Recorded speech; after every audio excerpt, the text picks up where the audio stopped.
I think in our space, to do one thing incredibly well, you need to focus. Private equity roll-ups. How did you compete against them? So I can go deep on this one. Consolidation has been very big in our industry, right? Like if you think about Northwest Arkansas, there's Paschal. There are other players out there. They're all PE backed. Like nobody's locally owned anymore. This is at what you're calling an inflection point. What's the now focus? You have commercial guys. You have residential service and replacement guys. You have residential or multifamily new construction guys. And those that do it incredibly well only focus on one thing. So talk about the operational excellence piece. What does that mean to you? We don't have this outcome that we say this is what success looks like for us. Why don't you focus on outcomes? Yeah, great question.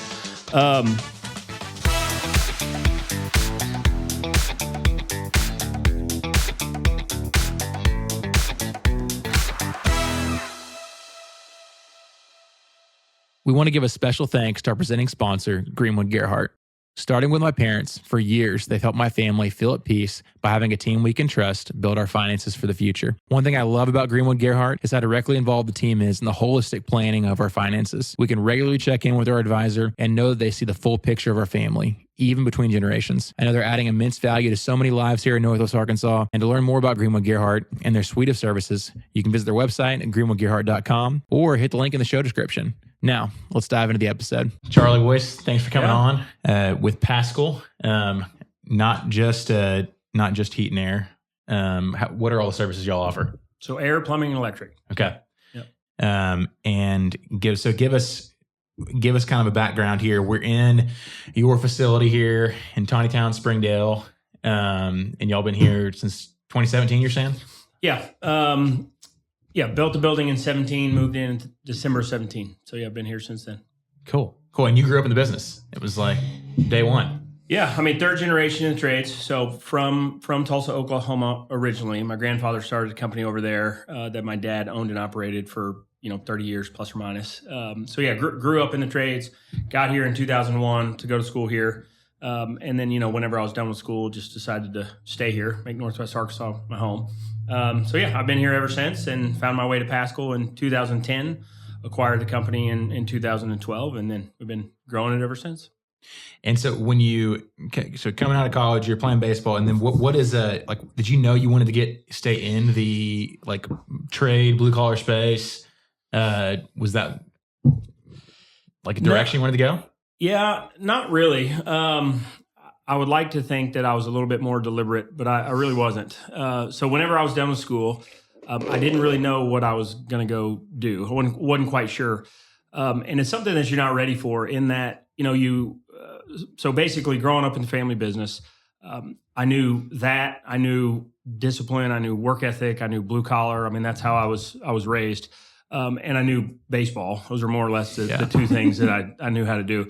So then, you go to school here. So then it's just all about, playing baseball and getting your degree. And then, I think something that they don't prepare you for is like that thing, shuts off like pretty abruptly once you're done with school. If you're going to go continue to play, wasn't quite sure if I was going to continue to play or transition and start working and getting a job.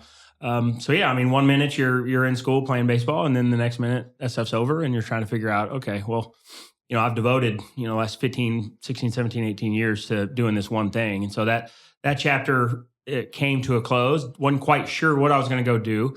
Was I going to go to grad school? Was I going to enter workforce? One thing kind of led to another. Whenever I was done with school, I ended up opening up a distribution center, like a parts house, supply house, HVAC supply house. Yeah. So I did that in Northwest Arkansas. So that would have been probably around 2006 or so.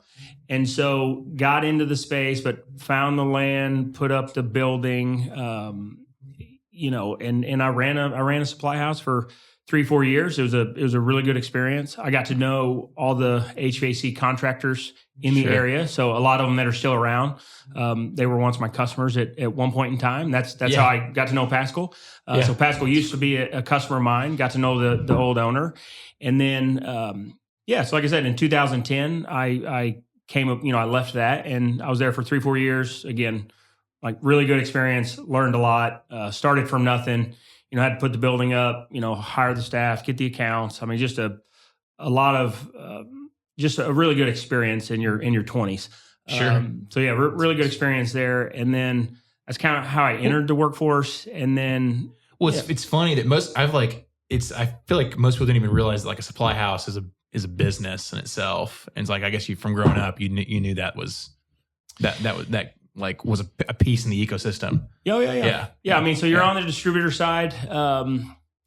So I mean, there was a business in Tulsa. There's a supply house in Tulsa that basically they wanted to open up a Northwest Arkansas branch. I knew them just kind of having grown up in the industry. We were kind of family friends. So they said, hey, let's open up a Northwest Arkansas facility, and your name's come up. And it's like, all right, yeah, let's go do it. So I don't know what they were thinking, trusting a 20-something-year-old kid to do all these things. But it was just a great experience for me. Like I said, got to know everybody, and then came aboard Paschal. The owner at the time, didn't really have an exit strategy. He was in his mid 60s. So then I came aboard in 2010, and my goal was to run under him for a little bit and try to learn all I could, and then eventually buy the business. And obviously that happened. Yeah. Wow. Well, and back then, so it feels like now the blue collar space is really popular. It's like it feels like, hey, if you're listening in the paying attention to the business community, it's like, man, like go start a blue collar business. It's simple. You can put technology into it. You can but did it feel like that at all back then? No, not even close, man. It's the cool thing to do. It's sexy now. It was certainly not sexy then. Like I said, man, I grew up in the space. I didn't really have a choice. I was doing it before it was the cool thing to do. And in hindsight, just very fortunate, very blessed to be born into the situation I was born into. And then I think, I got here and enjoyed like Paschal and what it stood for at that time with the people. But yeah, man, it was, an old Quonset hut in off County Line Road in Springdale, just kind of tucked back in this little warehouse district. It was before it was the cool thing to do. I can assure you. Well, and so talk about that when you joined the business. Like, what was the dynamic? How many employees? And you're kind of given the dynamic location. How many clients someone serviced back then? Just residential, and commercial. Yeah, so the Paschal itself was founded in 1968 by a guy named Randall Paschal, and so it was ran from 68 to say 2004. And then a guy named Harold Kimmery acquired the company from Randall Paschal. And so, I think if I'm not mistaken, Randall passed shortly thereafter. So it was ran as just a good, mom and pop business in Springdale, Arkansas for a number of years. Harold stepped in 2004 and did a really, really good job. So I guess he had owned it for 6 years when I got there. In my supply house days, you would have Paschal employees come into my business, and I could just tell, I didn't necessarily know Harold all that well at that time, but you could just tell the people that came in to my supply house was, you could just tell the pride that they took, the workmanship. Like you could just tell that there was a lot of pride with where they worked as compared to a lot of the other, people that came in. So you kind of had the sense of who it was, who Harold was and the people that he had inside the business. So they came to be just a really good account. I got here in 2010. There was, honestly, there's like 12 or 15 people. And so it was very much a small mom and pop, 12, 15 people plus or minus. Harold did a great job. That's what I stepped into. An office manager, some technicians, and maybe a sales guy or something. Two service techs, 2 install crews. Sales guy, a lady answering the phones, and the owner. I mean, that was about it. Yeah. So talk a little bit about why Paschal, and did it come from Randall? Did it come from Harold? But what made you, you talked about pride in their work. Like, you think that was instilled in both owners? How deep do you think that thread kind of runs through the business? It runs deep, 100%. Unfortunately, I never got the pleasure to meet, Randall. He had passed on before I got here. But as far as Harold was concerned, focused on doing things the right way. I'll give Harold a lot of credit because he's very intuitive, very tech focused. And here's a guy, even, at that time, he was in his early to mid 60s, and you don't think someone that's really kind of leaning into being dynamic and change at that stage in their career. So I'll give him a lot of credit. And, I want to say probably 05, 06, 07, that's when the new construction boom was still going on. Yeah. And he did a really great job of transitioning the business into more of a service and replacement business. And he really stepped out and winded down a lot of the new construction stuff, which if you're in the trades, everyone has kind of different opinions, but we are very much a service and replacement driven company. Okay. We're not really a new construction company at all. And so I think he really reduced his exposure before the turn and the crash came in 2008. And so as a result, he was doing all that work in 06, 07, so that when the downturn came, like the company was positioned well, whereas you had a lot of other people who had a lot of new construction exposure, and those people are no longer around. So I'll give him a lot of credit for kind of starting the company down that path. My family's company was service and replacement, so that's what I've always grown up doing. So yeah, I'll give Harold a lot of credit. Like I said, we were 12, 15 people when I got here. Today it's 400. So we've grown a lot through the years. That's good. The transition to service and replacement, that's still the core of Paschal. Is that correct? Through and through. Yeah. And how hard is it, especially when your company's growing like crazy? There's opportunities everywhere. I think you see the more successful people get, the more opportunities come to them. How hard is it for you to stay focused when there's so much new construction around? How hard is it for you to stay focused on that core? Not hard at all. Not hard at all. I would think that, in 2012, so from 12 to 20, it was a ton of organic growth here at Paschal. And so, we went from, probably 12, 15 people to maybe close to 100 into 2016. So we grew a lot in over that 8-year stretch. We added plumbing, we added electrical. I think as you, like in our space, in the home service space, like as you cut your teeth as an operator, you start to figure out what works, what doesn't work. So there's certainly been times when we've dabbled in, new construction, working for a couple builders. There's times where we were doing a fair amount of commercial new construction. So I think we've done some box store retail where we were working with Lowe's and Home Depot and some of those other things. So we've certainly tried different things along the way. And I think over time, you kind of refine what works and what doesn't. And then just as we've cut our teeth as operators, I'd say we've just become more and more focused on who we are as a company, what we are, what we stand for, and then more importantly, like what we say no to.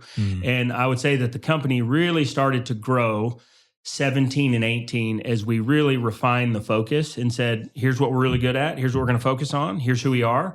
And then more importantly, here's everything else we're going to say no to. And so I don't think we had that focus, say from 12 to 18, but from 18 to today.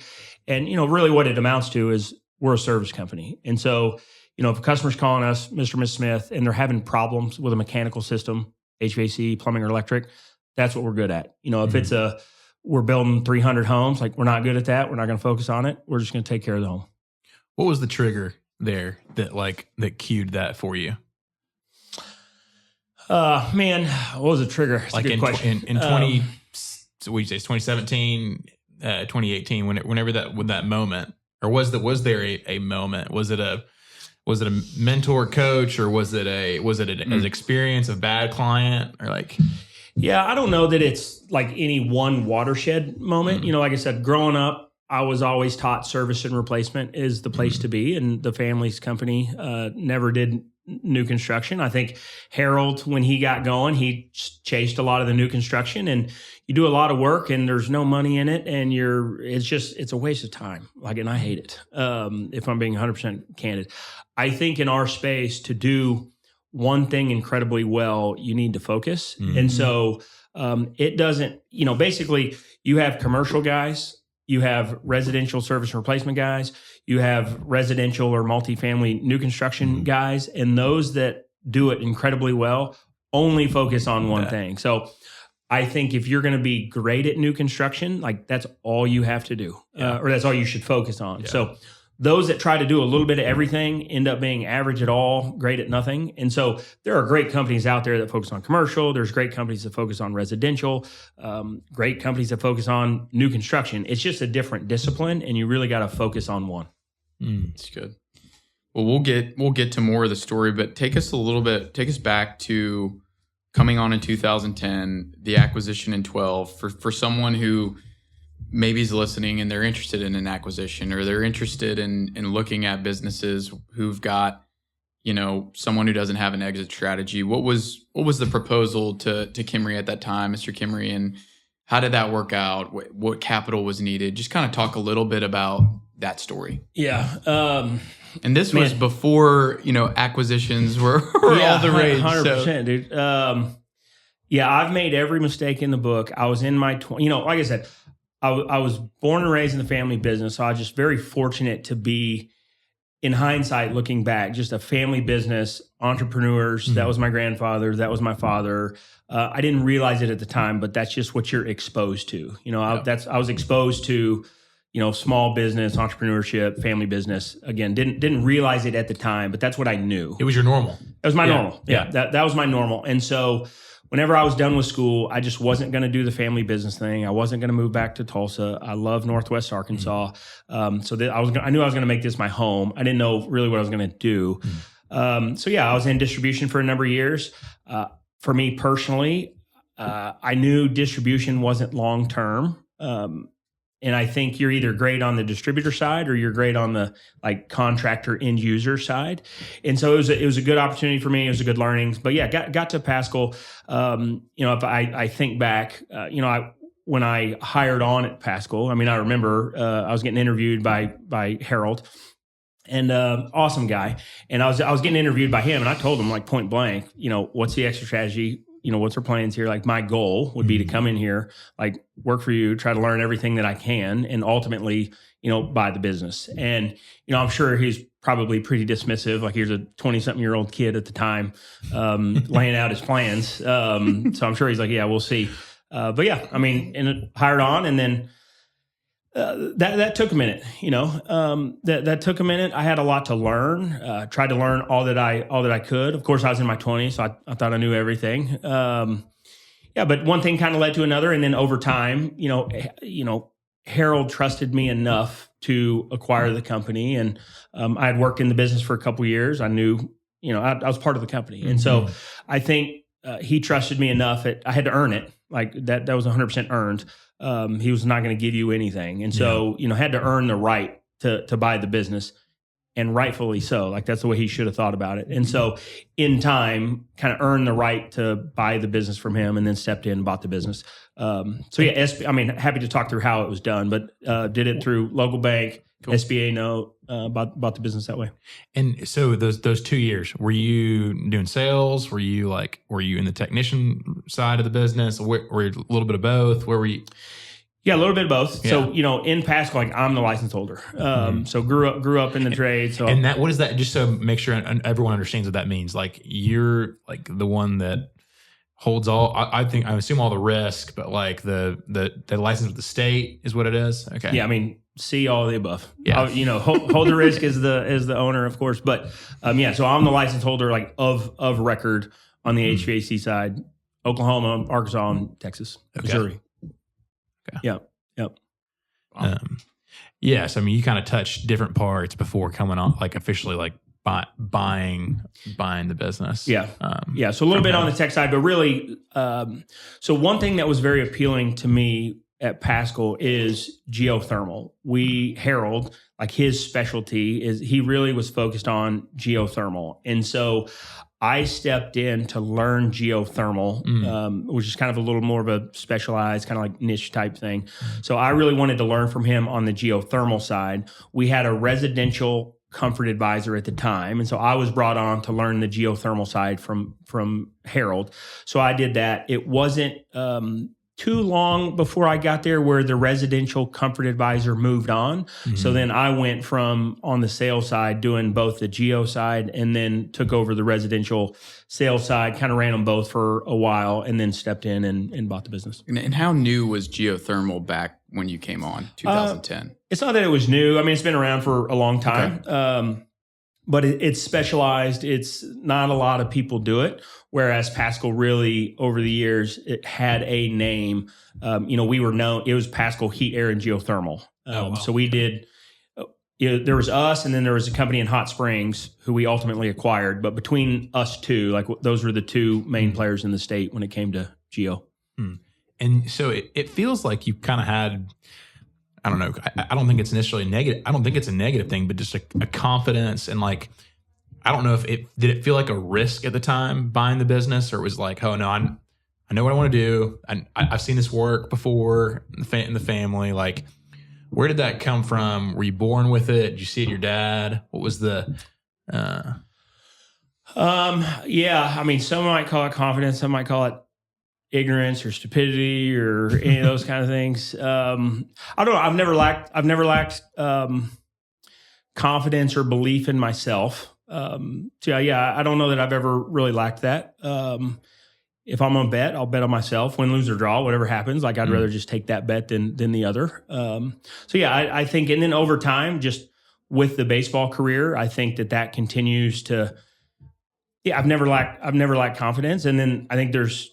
Obviously, that can go too far, and you can get overconfident and become cocky and get humbled and do all those things. And I think as I was growing, I had to learn where the boundaries were. But I've never lacked just belief in myself and what we can go do. That's awesome. Talk about the industry back then, 2010, 2014, kind of that early era. I mean, y'all were just doing HVAC at the time. That seems like it's a theme that's changed in the industry, but just kind of talk about what were the industry standards like back then? What was common? Obviously the roll-ups weren't as common back then. Just kind of talk about that. Yeah. So consolidation, roll-ups weren't really a thing back then at all. So 2010, Paschal in Northwest Arkansas was not the biggest player. We probably weren't even in the top 5. If you went, down the street and just ask somebody like, who do you think of when you think of a heating and air company? I promise you Paschal would not have been a name that most of people had even heard of. So yeah, we were just small mom and pop. If you were born and raised in Springdale, Arkansas, you probably knew Paschal, but outside of that, you did not. So, it was really just get in 2010 and just start executing, start taking care of customers, just do it like one thing at a time. Take care of customers. We were not the employer of choice. Like we did not have the best technicians either. And so you have to build that over time. And so it was just really a grind, still is, but I mean, it was just a grind from 2010 to say 2018. And it was just day by day, week by week, month by month, like one customer at a time, keep growing the business, understanding here's who we are, here's what we stand for. Hopefully you're growing and developing your people along the way. Maybe there's some people that don't really want to, adhere to here's the standard. So you got to uphold the standard. So I think the business just grew a lot, and it was customer service, customer service, customer service. We're going to take care of customers. We're going to take care of each other, and the business is going to grow. So I think just establishing the culture takes a minute. So I think that was from 2010 to 2018. I think our customers, we would get a lot of calls for plumbing. We would get a lot of calls for electrical, but we had so much to do just to grow. When we didn't own Northwest Arkansas, we didn't even own like a zip code. And so it's just like, we're going to focus on these neighborhoods and we're going to be the best in these neighborhoods. And then as we start to get these neighborhoods, then we'll focus on the zip code. As we get the zip code, we'll go to the next zip code. So it's just like very laser focused on where we can get a following, where we can grow. And obviously that's led to one thing, it compounds over time. And was it heavy marketing focus, sales focused, or was it more so, hey, we're just going to try and do a really good job and word of mouth comes? Was there a conglomerate of all of those at the beginning? Really operational excellence. Like that's how we're wired. It's operational excellence. I would say from 2010 to 2018, when we moved into this facility, 17, 18, it was operational excellence, like one customer at a time, like that's it, period. We certainly did some marketing, don't get me wrong. But if we were going to hang our hat on something, it's going to be operational excellence. And in this business, like the home service business, I think that there's a lot of sales and marketing organizations that don't focus on operational excellence. Those companies can grow and scale. I don't think they offer a great product. Then there's a lot of mom and pops that might be focused on operational excellence, but don't know how to grow and scale. Yeah. Right. And if you can really kind of thread the needle and just focus on operational excellence and grow and scale. So I'd say early it was operational excellence. I would say over time we've refined getting better at like the sales and marketing piece. So we really try to kind of walk the line of best of both worlds. So good. It makes me think of the True Kathy quote where it's like, we don't need to focus on getting bigger. It's like, if we focus on getting better, the world will demand that we get bigger. And love that. I feel like it captures exactly what you're saying.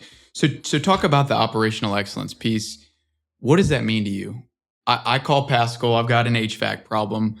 When a service tech comes to my house, how would you define that? How do you guys define it internally that it was excellent? Yeah, great question. The way we think about it is we make 10, 20, 30-year decisions. And so for us, the model is educate, inform, offer solutions, period. That's it. So like, the standard is like, as we pull out of customer's driveway, did we do a good job? Were we thorough? Are they happy?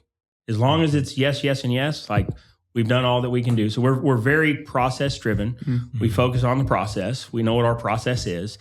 Educate, inform, offer solutions. So, if I'm thinking about HVAC, if the customers don't know, right? Like we're dealing with their HVAC systems or their mechanical systems, plumbing, like they don't know, they don't understand. And it's just, here's what you got. Here's how it works.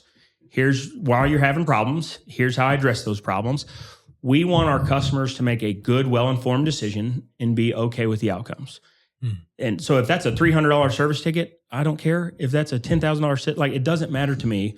Do we do a good job? Are you happy? So, and the best thing about our business is like the feedback loop is incredibly fast, If we do a bad job today, like I know, we all know today, we get a 1-star review, here was my expectation, you failed to meet it. So I think that's the best part about our business is if we're not making customers happy, like we know immediately. So good. Yeah. And y'all have a track record. I mean, it's highlighted on your website, over 16,000 5-star reviews, which is kind of hard to believe, to be honest. So it's unbelievable. Yeah, no, appreciate that. Well, we've, we make them happy, and we've also made some that are not happy. So we got some work to do there too. For sure. So this is a selfish question as I reflect on my business, but how do you balance operational excellence in service? One of the things you guys talk about is world-class service. How do you balance that with price? How do you see those two things going together as you think about your competition and just generally doing business? How do you balance those two things? So, we say world-class service because that's the standard, right? And the reason I like world-class service is it when you see it. You can look at something and say, is that world-class, yes or no? It's very easy to say that's a yes and that's a no. And so world-class service needs to be in everything we do. It's the way we show up to the home. Is our truck clean? How does our uniform look? Like, what does our install look like? Are our customers happy? Like, we know it when we see it. And so the way we think about the business is, I don't worry about what anybody else is doing. I don't care. And I'm being sincere when I say that. All we focus on is our customers and our guys and girls in the field. And so as long as our customers are happy and as long as our employees are happy, like the business keeps growing. And so I'm not too concerned with what's going on around us because here's the way it works. If a customer has a problem, they call us. If they have a world-class experience, the next time they have a problem, they don't call anybody else. And so that's the way it works for us. It's like we have to keep customers and we have to keep customers. And so nobody's going to come in and have a world-class experience and say, hey, you know what? You guys absolutely knocked it out of the park with this problem I was having last year. Now I'm going to go try somebody else. So as long as you just crush that experience, like they're yours until you don't. That's really good. Last kind of piece for me on Inception here. It seems like you've been super focused on just one customer at a time. So that's the process part. But as you think through your leadership, you think through the acquisition in 2012, was there a vision early on for the growth that's happened? Obviously, you've been, you're in the middle, right, with the processes and the operations and just being really committed to customer service. But was there a vision? What was that vision? Do you think it just kind of happened? A little bit of both. So we don't have we don't have like this grand vision of, or maybe I should say this, we don't have this outcome that we say this is what success looks like for us. We don't say we want to get to this revenue number, we want to have this many technicians, or we want to have this many trucks. Like that's not what we focus on, and that I think is setting yourself up for failure and disappointment. So but what we do know is we are very focused and resolute around what our true north is and what we're good at. So we're going to go as far as we can go, and we understand true north. We're going to follow that. Where we end up is wherever we end up. But we don't have, so I know it's kind of a non-answer, but yeah, we don't really have, we're going to go hard. We're going to keep growing. We're going to keep building. Wherever we end up, we end up. But we don't have this view of, okay, in 10 years, we're going to be here, and here's how many people we're going to have, and here's all of our locations. We don't think like that. So dig deeper on that for founders starting out, for an entrepreneur who's 2 years into their business. Why don't you focus on outcomes? So that's a waste of time. Dude, so I can go deep on this one. All right, so if I'm going to say baseball, right? So college baseball, the thing that you always focus on is Omaha. Let's go to the College World Series. Let's get to Omaha. It's in everything that you do that is what success looks like if you get to Omaha. So when I was there, we were fortunate enough to get to Omaha, right? And so it's kind of what some of the people still talk about, in that 2004 year. And, that year, the Hogs, we weren't supposed to be great. We were picked last in the SEC. We ended up winning the conference, winning the regional, winning the super regional, and then getting to Omaha, right? And so here you are, you arrive at this place, and then you get there with all your teammates, and you kind of look around, and you're well, is this all there is? So it was, now granted, the Hogs, we went 0-2, so maybe that had something to do with it, but it was just to be reflective, you think through, this is all year you're focused on doing this thing, and you actually get there, and it's not what you think it's going to go. It's just not what you think it's going to be. And so as I look back on my time, I think that was a great experience, and a great experience to have early. To say, man, the joy was in the grind and the process and the workouts and the camaraderie you build with your teammates and being in the locker room. And so as I think back of, say, that season, those are the things I look back and just really feel great about. It's not, hey, we had this goal and we met it. And so I think in business for us, if we tie success to an outcome, you're either not going to hit it, and then you're, upset or what have you, or you're going to hit it and you're going to say, is this all there is? Then I think you were focused on the wrong things, and you didn't enjoy the ride. You didn't really just enjoy the process. So yeah, I just think biasing or focusing on an outcome, for me anyway, is just it's not worth doing. So good. Anything else on Inception? No, I just got the chills. Now kind of out of Inception to the more midlife cycle, bringing on plumbing, bringing on electrical. What cued that final decision was hey, all right, it's time to get in the game here. What was that like? So 2012, we had a lot of growth to do in Northwest Arkansas, a lot on the HVAC side. So from 12 to 18, we did all of that. We had our building in Old Springdale, 10,000 square foot facility, and we had 100 people inside of that. We outgrew it. We were spatially challenged. So we were then getting calls on plumbing. We were getting calls on electrical. We would have to tell our customers no, because we were just focused on HVAC. And, you got to where you didn't feel super comfortable referring people, because if they didn't have a great experience, then it kind of reflects poorly on you. So we kind of made the bet, if you will, to buy this land, put up this facility that we could grow into. So once we moved into this facility, obviously much larger facility, then we had the ability to add plumbing, add electric. So in 18, we added plumbing. In 18, we added electric. So we added those kind of back to back, had a lot to learn. So we started as HVAC. Then we added plumbing. We added electric. So we had to learn plumbing. We had to learn electric. So from 12 to 20, it was all Northwest Arkansas. And we grew. We added plumbing and electric in 18. Then in 2020, we started growing through acquisition. And when you added plumbing and electric here, you weren't acquiring any other companies. You were just bringing on those trades internally. Correct. Okay. Yeah. We started plumbing from scratch. We started electric from scratch, and we started from nothing. And you didn't have any background in that either. So it was like, hey, brand new there too. Yeah. So I grew up in HVAC is what I know. I'm not a plumber. I did not know plumbing. And again, the way you run plumbing is different than HVAC. So we've made every mistake under the sun. We've learned a lot. But when I started, it's like, all right, we're going to go do plumbing. And I think it's the same as HVAC. Well, it's not. So we made a lot of mistakes along the way. We had to learn a lot along the way. A lot of growing pains through the years. Before we get in the acquisition piece, I don't want to skip over two big risks. The first risk was buying this land, building this gorgeous building.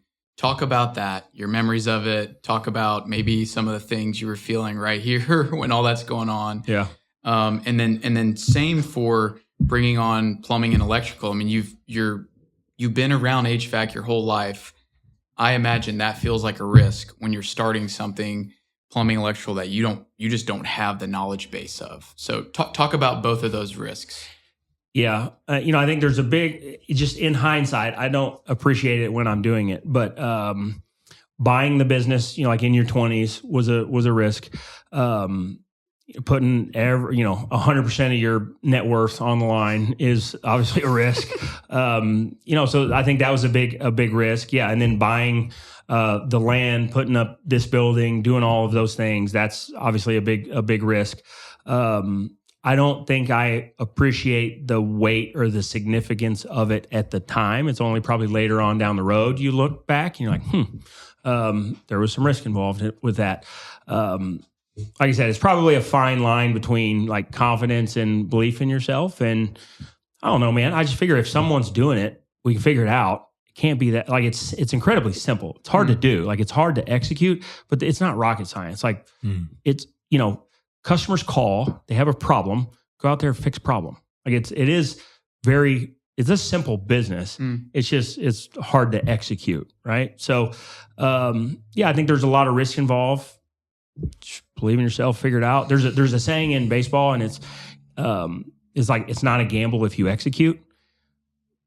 So that kind of has shaped some of the ways I'm thinking. It's like, all right, yeah, it's a big risk. You put a building up. But go in there, execute, take care of customers. Like, the math needs to work. Don't get me wrong. You need to do your homework, but as long as you go in there and execute, you got good outcomes. Is there a time in this midlife cycle of the business where, I don't know, call it overconfidence or going too fast or whatever, that led to a fall on your face moment at all? Or, yeah, all the time. That you remember. You're like, oh man, that one hurt. Yeah, I think made every mistake. We've made a lot of mistakes. I think in your 20s or your 30s, like you're going hard. You don't know what you don't know. You think you know everything, all that kind of stuff. It's like nothing's further from the truth. You got to make the mistakes. You got to do all the things. I've made literally every mistake under the sun. We've made it. We've touched the stove plenty of times. So I think for us, now I'm like early 40s.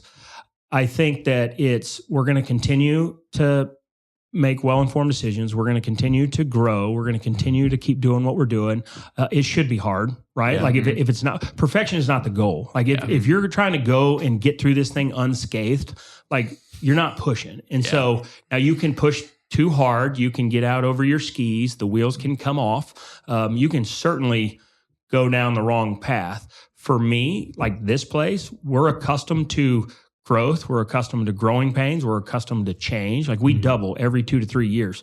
That's the way this place is wired. It's a lot of people that are wired that way. And so, if we have just a healthy amount of if we're going down the road and the wheels are just kind of wobbling a little bit and everyone's got like a healthy amount of stress, that's perfect. If everything's going too smooth, we're not pushing hard enough.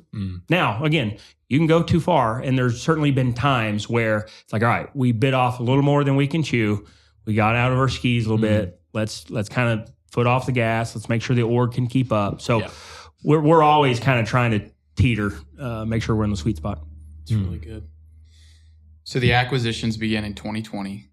Talk about the industry, where the industry was at then. So roll-ups had started to occur. I don't know how long they'd been happening.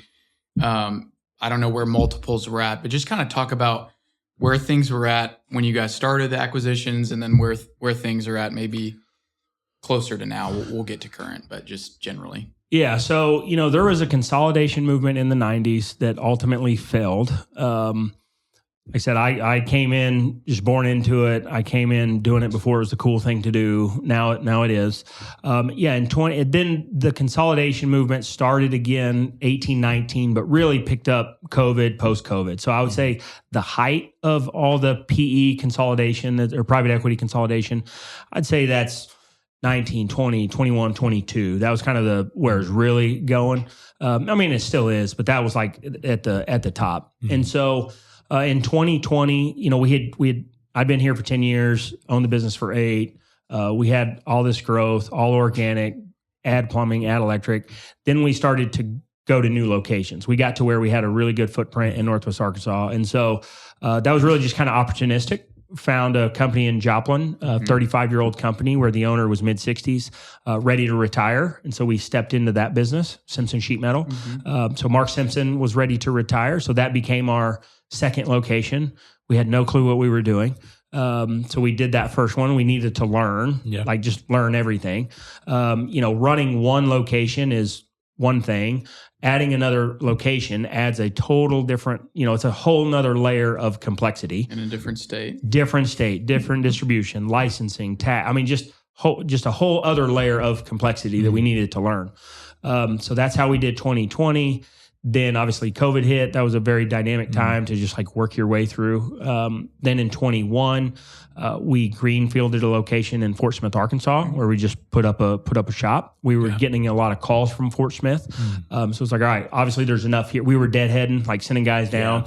So it's like, obviously there's enough here. Let's just put up a shop in Fort Smith. So in 21, we did that one. And then that gave us our third location. Then in 2022 is where it really started to accelerate. In 2022, we did 4 acquisitions, one in Hot Springs, one in Searcy, another one in Joplin, and one in DFW.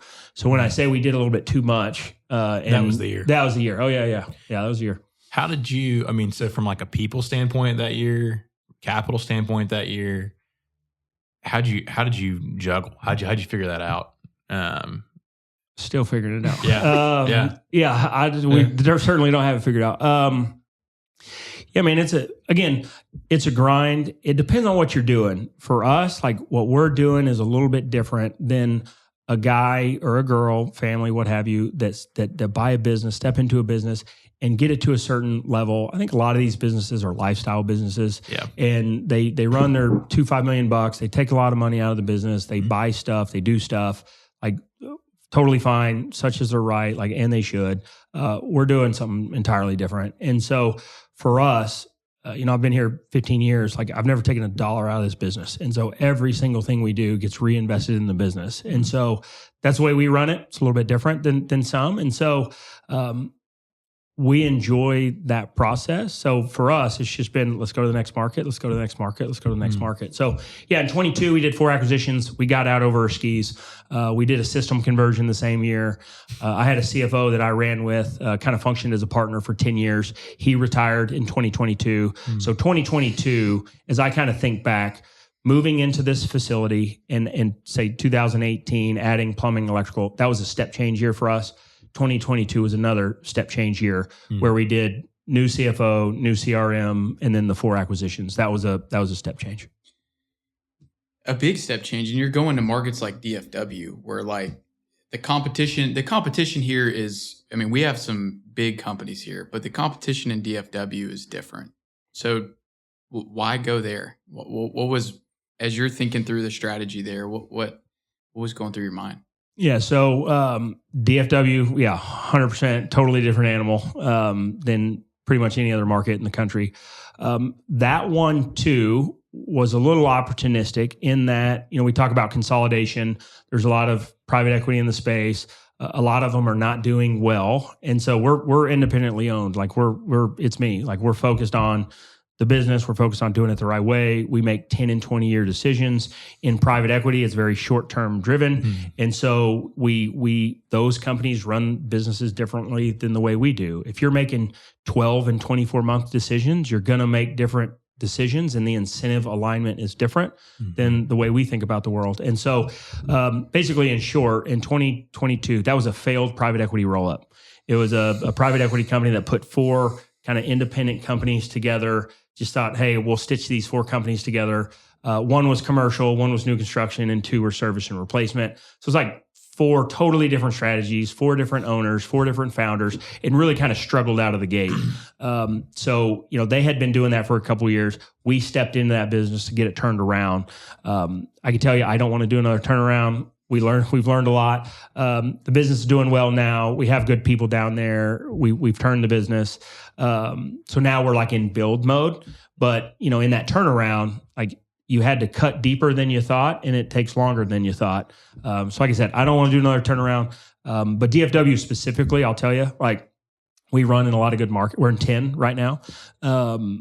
If you can be successful in DFW, like you can be successful anywhere. And so where we've benefited is take what makes you successful in DFW and you go take that to Hot Springs, Arkansas or Springfield, Missouri. Like you're playing at a level that most people don't know how to play at just because it's so competitive in DFW. So double click on that. I mean, what has made you successful, competitive in a market like that? So, I mean, if we take Northwest Arkansas, right? We've been blessed enough to grow the business. A lot of times our reputation precedes us, like customers know what to expect when they call Paschal. Let's just take the summertime, for example. If we're doing a change out, which would mean we're taking systems out and we're putting another one in. In Northwest, we'll probably do like 15 to 20 change outs a day in the summertime. Well, there's periods of time where we might be 2 weeks out or maybe 3 weeks out, and customers will wait because, of the reputation we've earned. In Dallas, like no chance. The expectation is you will do it the next day, and if you won't, 15 others will. And so it's more transient. It's there's not a lot of loyalty, or customers are not going to wait. And so it's speed, and you have to be the fastest. And so that has really made us think hard about our organization and how can we do it fast. Nobody should be able to do it faster than us, right?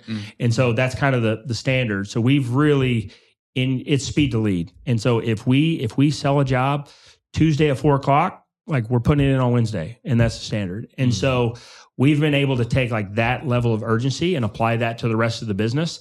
So that's probably the main thing. I mean, there are times in Dallas where you might sell a job at 3 or 4 o'clock in the afternoon, and you are going to go do it the next day, and you go out there to do it, and it's already been done.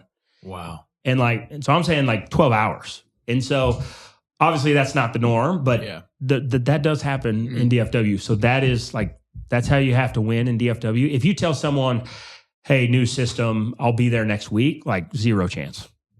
That's crazy. And so talk about the team in this time period too. Like, I don't know if you call it a leadership team or if there's a team that was like traveling to these different cities. Did you already have that here? Were you building that? I imagine you kind of have some like kind of core legacy folks here that have been through everything. But talk about that. Yeah, have a great team. Very blessed, very fortunate. There's a couple. There's 3 guys that were here before me. Those guys are still around, one of which, Brant Quisla, he's on the leadership team. He's gone from service tech to HVAC service manager in Northwest Arkansas to running our Northwest Arkansas operation to now director of operations, where all the locations and GMs report up with him. So he's been able to grow and scale with the business. We have like Jeff Wagner, who's been here for 40 plus years, our longest tenured employee. Wow. Jeff has seen a lot of changes through the years. Toby Williams still here on the service side. So we've had really good people. We've added a lot of great people along the way. Some of the old Razorbacks that I played with, there's a number of athletes that are still here that have been here for. There's a really good core group of people that have been here for 10 plus years now, probably 10, 15, 20 of us that have been here for over a decade. So there's a good core group. Like I said, over the last 3, 4, 5 years, we've added a lot of great people along the way. The leadership team has grown. But did we have it? No. Growing pains. We've had a lot of growing pains. Talk about what advice would you give someone who is trying to build that right now? The leadership team, the team that's going to like help you in the scale cycle. Yeah, great question. I think it depends on where they're at in the cycle and ultimately what they want to do, where they want to go. Are they aligned?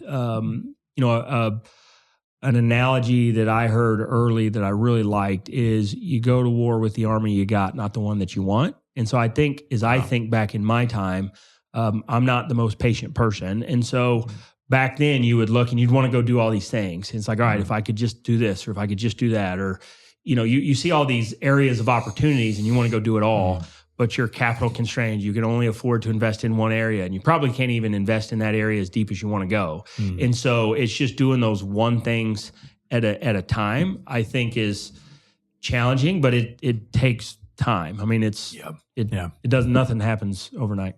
It's really cool.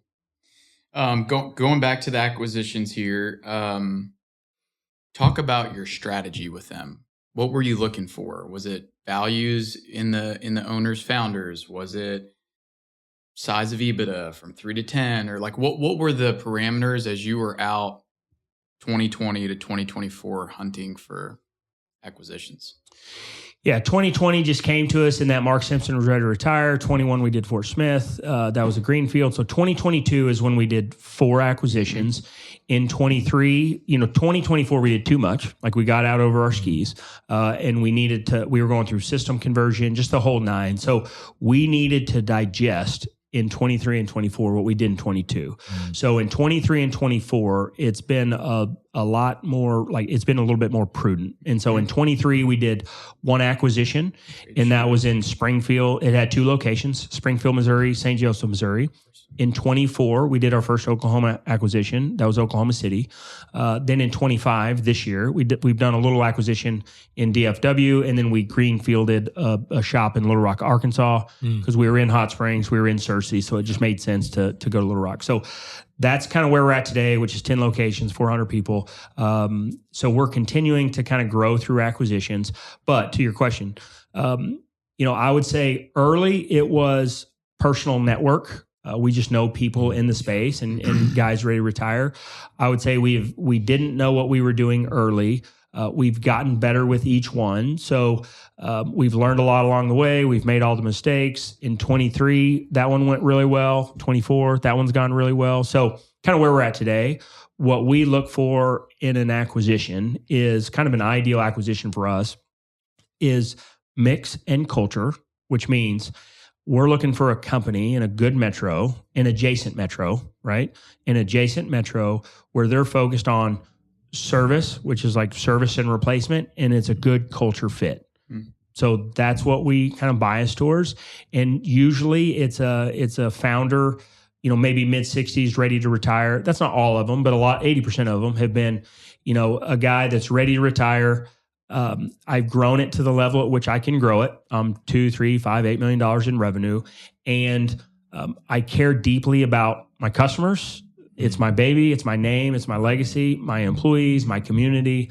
I want to turn it over to somebody that comes from the space. Like you're an operator. I'm not a private equity finance guy. Somebody with a track record that is going to, do good things with the company. So for us, that's what we focus on is, like, what is the service? Like, what's the mix of the business look like? What's the culture of the business look like? How's the founder? That's what we're focused on. We're not trying to go buy a big new construction company or it's too much change when we come in. Because basically what I want to do is, here's the playbook, if you will, that you guys are already running. We think about the world the same way. We're just going to throw gas on it. Like we know how to go from 2 to 5 to 10 to 20. And we have all the systems built. Like we've built recruiting, we've built IT, we've built marketing, like we've built all the systems and the functions that are very hard when you're I know because we've done it. But like when you're $5 million and you're wearing all the hats, right? Yeah. So for whatever reason, we've been able to like grow through that. So here's what you're doing today. Let's go do it at a much higher level. And it needs to be a better experience for the employees and a better experience for the customers. Otherwise, you can't expect them to stick around. So that's how we think about acquisitions. That's good. And then talk about the integration. So are the founders staying on for a couple of years? Is it different by acquisition? What does their involvement look like? Just talk a little bit about that. Yeah. Do you keep the name? We've got Walker, Straight Shooter, Larson. Do you just roll it into Paschal? Yeah. So we do it a little bit different than most. Like I said, we're long term. So it's 10 locations, all Paschal, all one system, all one CRM. We go deep in the integration. All of these like private equity companies and all the consolidation, none of them are integrated. It's all just like a confederation of assets. It's just it's a house of cards. It's terrible, right? And so it's just like a bunch of these companies and they stick them all together and then they trade out of them. That's what they're doing. Nothing wrong with that. It's just understand like incentive alignment and structure. Yep. For us, this is what I say, like if you're going to make 10 and 20 year decisions, you make different decisions than if you're making 12-month decisions. And so we go deep on integration. We front load the pain. We do it the right way. And so the good news for us, like where we are, is it's 400 people. It's all one brand. Like everyone's rolling together. We have the ability. It's consolidated front, back, and middle office. It's one call center. It's just all one team. There's different locations certainly, but it's all one team. We have the ability to build density. And so, as an example, like if our Springfield team is light and we have more work in Joplin, we're able to shift resources from one geography to the other. So we go very deep on integration. They take on the name of Paschal. We focus on that. Sometimes there's a little bit of pause, like, hey, what are you going to do with the name? It's like, well, it's going to become Paschal. Here's why. And with the customers, all customers want the same thing. Like they want great customer service. And whether it be, like a Larson, like you mentioned, or a Paschal, when that same technician shows up and does a great job and hopefully does a better job because we got better resources, like customers stick around as long as here's the level of service that I'm used to. And as long as you can meet or exceed that, like customers stick around. It's good.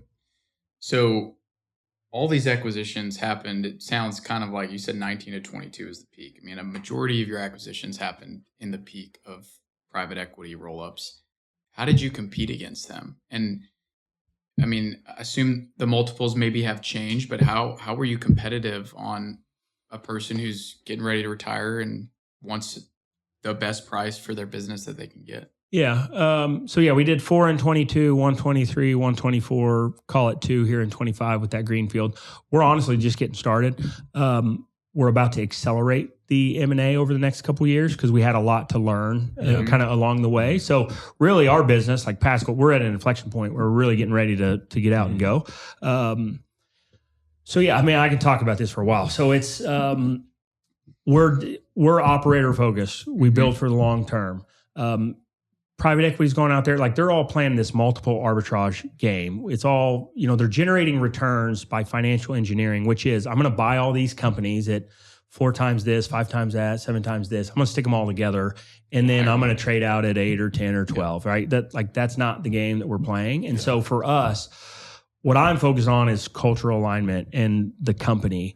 Where we've done well is with founders that care deeply about customers, community, and what does the forward-looking prospects of the business look like? We're operators. And so if it's a founder that's looking to just top tick the market and toss you the keys, that's not our guy. Yeah. So we're not going to compete on price because we don't have leverage on the business. We're not going to over-lever the business. We're not going to put the business in a poor situation moving forward. If it's someone that just wants to top tick the market, that's not our guy. Yeah. Now, we certainly need to be competitive. It's unreasonable for us to think, some founders are going to take a 50% discount. So, that was when it was at the peak. Multiples have certainly come down in 23, 24, 25. It's incredibly tough in our industry. A lot of them are hurting. The world's finally coming back to us, which is more or less, I think, was our view. And have these deals all kind of been structured differently, or you've kind of like tried things and found, hey, maybe there's a structure that works better for us? Yeah, 100%. So we buy 100% of the company's asset purchases. So they get folded into us. Most founders move on and retire. Like I said, usually they're in their 60s looking for retirement. A couple of them weren't. Some of them are just burnout. Like it's incredibly hard to do. So we've had a couple guys in their 40s, 50s that have said, hey, I've taken it as far as I can take it. Like our Oklahoma City acquisition, great guy, William Summer Hester. It was like, man, in his words, former Marine, just a really good guy. I guess you're probably never a former Marine. He's a Marine. And his view was like, man, I feel like I'm sending my kid off to college. Wow. I've built this thing for 15 years. I've worn all these hats. I've taken it as far as I can take it. And my guys and girls, like they need better opportunities. And so Willie transitioned into another like industry entirely. So yeah, I would say most owners don't stick around because they go to the next chapter, or retire, or what have you. It's really cool. Let's talk a little bit about, and I know other services that I've seen on your website: indoor air quality, water quality, commercial services, and then your memberships. Are those big pieces of your business? Or those newer parts of your business? How do you think about those? Yeah, how do you think about those? No, good question. I would say the last couple years, year or two, we've really focused on educate, inform, offer solutions, operational excellence around break fix, which is, customers call, my water heater's busted, my drains are backing up, my HVAC system doesn't work. We go out there, we fix what needs to be fixed, and we need to get them under maintenance agreements. And so we've always had memberships, same thing as like maintenance agreements. So we've always had memberships. Let's say it's summertime, and let's just say there's 100 service calls on the board, like, hey, my AC unit's broken and I need someone to come fix it. If we have 100 service calls on the board, 95 of those don't have maintenance. Like our members, like our maintenance agreement customers, like they're not calling us in the summer with broke down systems. And so focused on like routine maintenance of mechanical systems, that's not necessarily a new thing. We've been doing that for years. So now we've really increased the focus around memberships over the last couple of years and make sure we're really, really good at offer. Like we should have as much value as possible in that membership. So there's been a big membership focus over the last couple of years to build the membership base, because as you have those members, if they have problems, they're not calling anyone else, like they're calling you. And so that is our view on memberships, is memberships are good for everybody. It's good for the homeowners in that they're keeping their systems maintained. They're extending the life of their systems. They're not going to have problems. They have peace of mind. It's good for our technicians in that we have work year round, not just when it's super hot or super cold. And obviously it's good for the company because when the employees are happy, customers are happy, everyone's doing well. And so it's literally good for everybody. It's not like you make a ton of money on memberships, but it keeps your guys moving. And that's what it's not like this big revenue generating thing, but it's good for the customers. It's good for your guys. So you should do it. So that's focused on memberships. And then, we've focused more on what are other things that we can be doing that customers want to take advantage of. So we would have people that would do a lot of research and they'd be really focused on air quality or really focused on water filtration. And we were getting the calls and the demand for this. We just weren't doing a good enough job of educating the rest of the customer base. Mm-hmm. So these are things that we've done here and there along the way, but we haven't done a good enough job of just kind of like broadcasting. Here are the things that are available to you. To give examples, is that like an RO system? Is that like give for people who aren't familiar with? Yeah, good. On the water side, water filtration, water treatment. You got water coming in. What does that look like? It could be reverse osmosis. What are we treating the water? What's the scale look like? So a lot on the water side, a lot on the indoor air quality side. I think COVID kind of helped bring a lot of this stuff to light, but there's a lot of things we can do in air quality, whether it be duct sealing, whether it be duct cleaning, whether it be adding insulation. I mean, you don't think about this, but we go in there and we're an average system, maybe it lasts 12, 15 years. And so we go in there and we're replacing a system, and people spend a lot of money on these systems and they're $10 and $15, $20,000. But But then a lot of times the insulation is 15 years old and it has settled. So let's protect that investment. Let's overblow the insulation. Like let's insulate the house the way it used to be, right? Let's get it back up to code. So it's adding insulation. It's duct sealing, it's duct cleaning. There's like indoor air, there's UV. There's a lot of different things you can do to treat the air. People don't think about this, that, the air outside is much cleaner than the air you breathe inside, but yet we spend all our time inside. Yeah. So like I said, COVID, I think, did a lot on the indoor air quality side to like just raise awareness. It's the same on the water side. It's good. I was going to say, let's transition. Let's transition to now here. So I think you talked about, hey, businesses at what you're calling an inflection point. Hey, we're going to double down on M&A. What else kind of in the NAD? Like, what's the now focus? I mean, that and anything else here too? So for us, it's kind of this is the industry as a whole. So basically what's happened is consolidation has been very big in our industry, right? Like if you think about Northwest Arkansas, there's Paschal. There are other players out there. They're all PE backed. Like nobody's locally owned anymore, maybe one or two.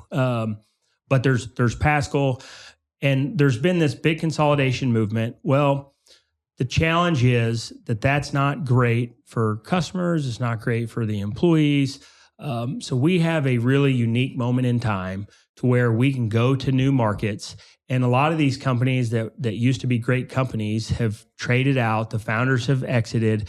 You get new guys in there. They're owned by private equity. I can't say that that's a great employee experience or customer experience. So we have this very unique moment in time, very, very good opportunity for us that we're going to continue to grow and scale. And so for us, 10 locations, 400 people, we're going to get to where we're doing 2, 5, 7, 8 acquisitions a year in the next market over. It's Tulsa, it's Wichita, it's Des Moines, it's Waco. So like we're going to keep growing organically and inorganically. That's what we're going to focus on. This business, like this regional structure is starting to take shape.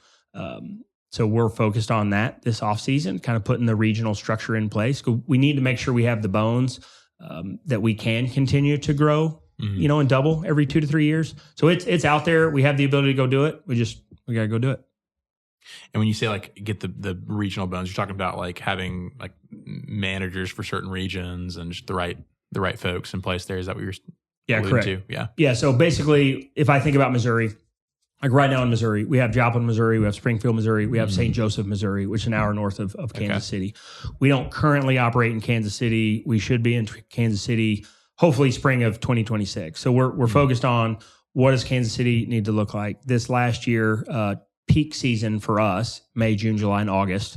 Peak last year, we trialed having kind of a regional GM, if you will. So we had one guy that oversaw all 3 of those locations. So this regional structure is starting to take place to where the business is starting to get regionalized. You can't have, say, 10 GMs reporting up to one director of operations. So that's kind of what I mean when I say like regionalize the business. Yeah. No, that's very interesting. Can you talk about how hard it is to run a multi-state operation? Have there been, and especially, you talked about at the beginning, you're the license holder. There's licenses requirements, I assume, in different states. Just how complex is that? It's super complex. I know we sit here and like talk about it. I don't want to sound like flippant by any stretch. It's incredibly hard to do.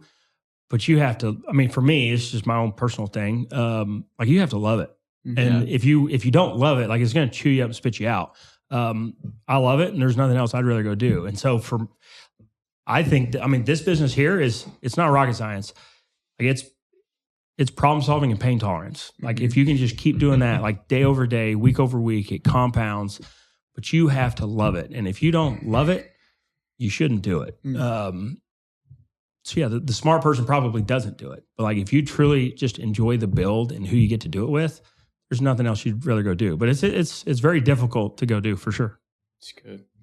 And then I'd say you have one of the more unique businesses of the 25, 26 founders we've interviewed now. We've had a few, I'd say, on your level of capital intensive business. So and I don't know how this works, so you tell me if I'm wrong, but if you're purchasing these these units from supply house, then you go install them at a customer's house. There's some cash flow that's needed to float from here to here. So that's on one side of the coin. The other side of the coin is you're trying to rip a couple acquisitions a year. Sounds like more in the future. So how do you balance that scale from a capital perspective? And I think you have, and I asked that, you have a very unique perspective across all the founders we've interviewed. So I'd be curious to like drill down on the unique perspective, but to your question, capital intensive, yes. So got to have gas in the tank, right? Like we got to have working capital. So for us, residential service and replacement, we cash flow very well. So there's a lot of costs and it's a lot of capital. We pay our guys extremely well. Equipment is not cheap. Material is not cheap. So, I mean, it's tens of millions of dollars that we spend to run the business. And so, but the good news is, it's service calls, it's replacements. We do those jobs and we get paid right then. Commercial, that's 30, 60, 90 days. It's long sales cycle. It's long projects. It's retainage. That's why I don't like that business. Because we're not good at it, and I don't want to mess with that. I just want to focus on taking care of the customers. Do a great job, make them happy, do work today, get paid today. That's what we're focused on. And so very capital intensive. And, but we cash flow pretty well. Like our AR needs to be dialed. I don't want to be a bank. And so we cash flow pretty well on the residential service and replacement side. But yes, we need to be making enough money that we can then invest and grow. And so I think it comes down to what's your goals. And so when I say I've never taken a dollar out of the business, I mean it, because every single dollar that the business has generated, that is what is then used to build this facility or buy the next company or do the things. And so for me, it's live well below your means, continue to just double down and build the business. That's not for everybody. That's the way we think about it. And so the business needs to be doing well enough that we have money to then reinvest and go to the next market over, And then we can bring the Paschal playbook to the next market. I enjoy that, dude. I enjoy the grind. I enjoy the build. When you get to see like your people be successful, there's no better feeling. Like when our guys and girls, like when they buy their first house or put a kid through college or get out of debt or sign their first lease, like I don't care. Whenever they do something that they perhaps maybe would not have otherwise been able to do, that to me is like the absolute best thing that you can do. So good. So you walk in tomorrow to this facility. What are the KPIs that you're looking at currently? What are those things? It depends. Like the way this business is ran, it depends on like who you are and what level that you're operating at. So philosophically, the business, Paschal, like we're data driven. We take a lot of the sports type stuff and we put it to use in here. So this is a team game. This is a team sport. And so every department, like we have our KPIs, we have our scoreboards. Like I want to know, are we winning or losing? And that's how we think about KPIs. So if I'm in the call center like as an example, we know how many calls do we have hooked up. We average 1,200 to 1,500 phone calls a day in the summertime. And we know our booking percentage, by hour, by location, by, CXR. So any department, like we want to know what does success look like? What are the stats around that? And so if I go into middle office fulfillment, like coordinators, dispatchers, we should be able to walk into that department and know, are we winning or losing? Like what's the score? If our people have to ask, am I doing well? Are we winning? Are we losing? Like that's a failure on our side.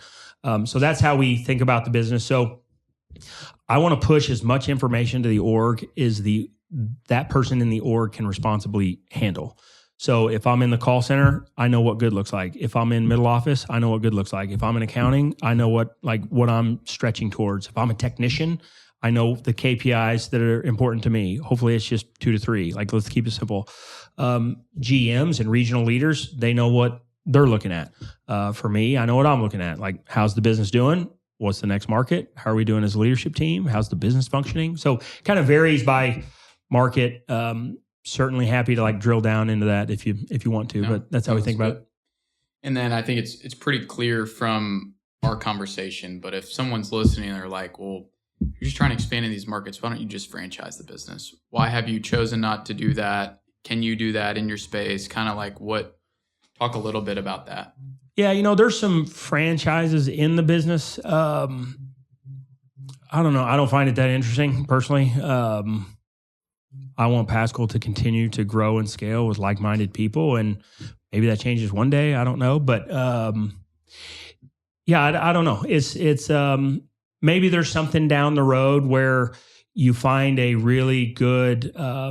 Maybe someone's thinking about Search Front or ETA or something like that, and it's a totally different geography. It's the Carolinas or it's out west or something like that, and it's hey, we know how to go from 10 to 50 to 100 to what have you. Maybe there's something there, like kind of more of a partnership type thing. But right now, I just hadn't really thought through. Cool. Anything else on the kind of current piece that you don't feel like we? No, I think that's great. I think you kind of talked about what's next, like where everything's headed, and it sounds super exciting. And it's cool that you're based here in Northwest Arkansas. So I assume like all the corporate team, if you call it that, everybody's based here, or you kind of how do you have it structured now or for the future? Yeah. So, 10 locations, Springdale, this is HQ, right? And so, like I said, consolidated front, back, middle office. So all the call center is based here. So we answer phones for, all 10 locations here. Okay. Dispatch, coordinators, like fulfillment, that's all done here. Accounting is done here. Now we have people. We have different business functions, like different pieces of different business functions spread throughout. We have our install coordinators in Joplin. We have a couple people in Oklahoma City. We have a couple people in Dallas. So the good news is, there are people kind of spread throughout, but 80, 90% of like the OpEx side of the business, it's done here. Yeah. Well, kind of getting towards like wrapping up here. We ask a couple questions at the end of every episode. The first being, why build a business here in Northwest Arkansas? So, Charley, why build a business here in Northwest Arkansas? For me, like I said, I got to school here in 01, fell in love with the area.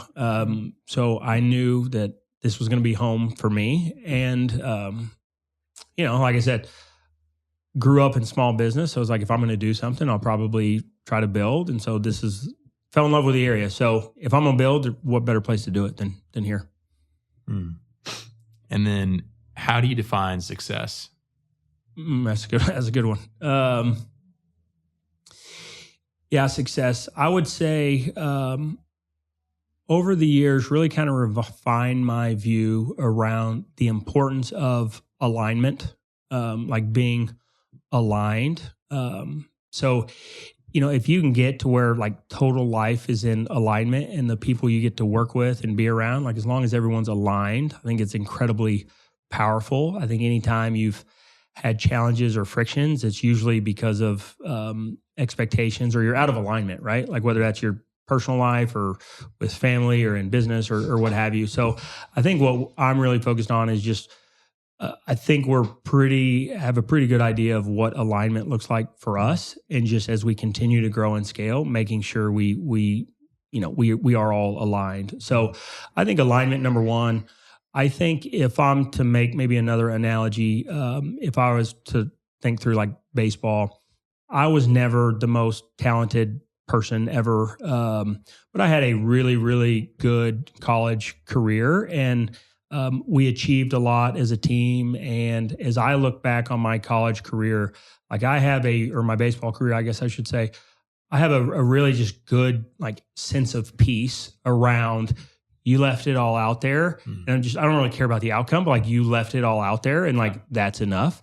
And so as I think about like on the professional side, I want us, maybe one day we retire, but like when that does happen, if it happens, like I want us to have the same level of peace around like our professional career. That's why it's not an outcome, right? It's we left it all out there. We worked incredibly hard. We had a lot of fun in the process. We made great relationships. We made an impact.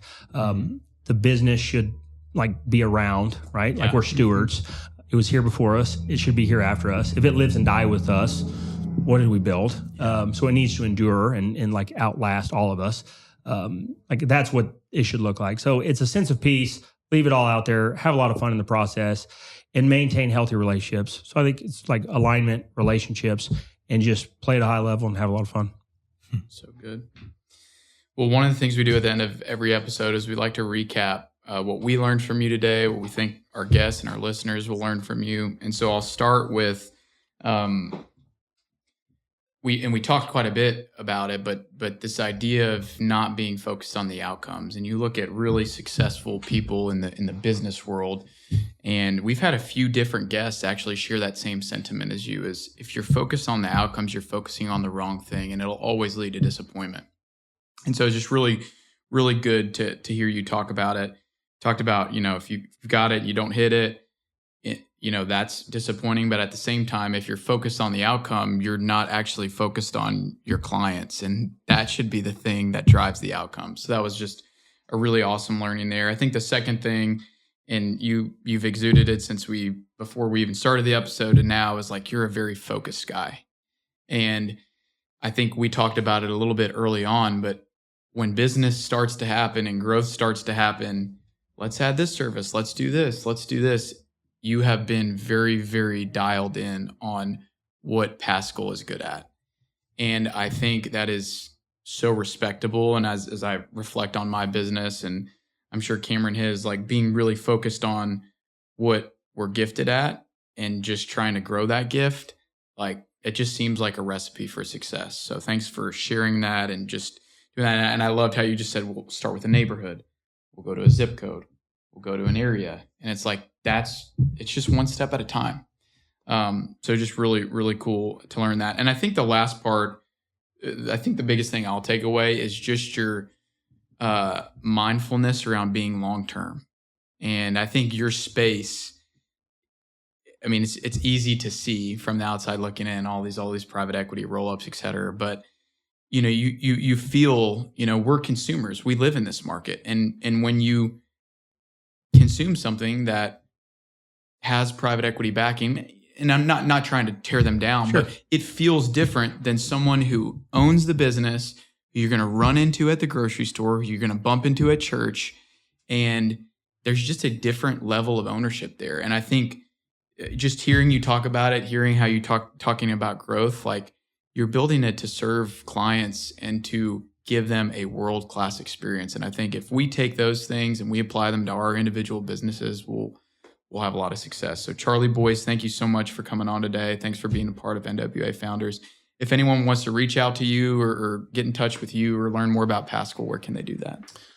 I guess LinkedIn. I'm not like super active on social stuff. LinkedIn or email, which I don't know how we want to do that. We'll put it in the chat or something. It's great. Yeah. Cool. It's great. Yeah. Cool. Thanks. Yeah, absolutely. Appreciate you.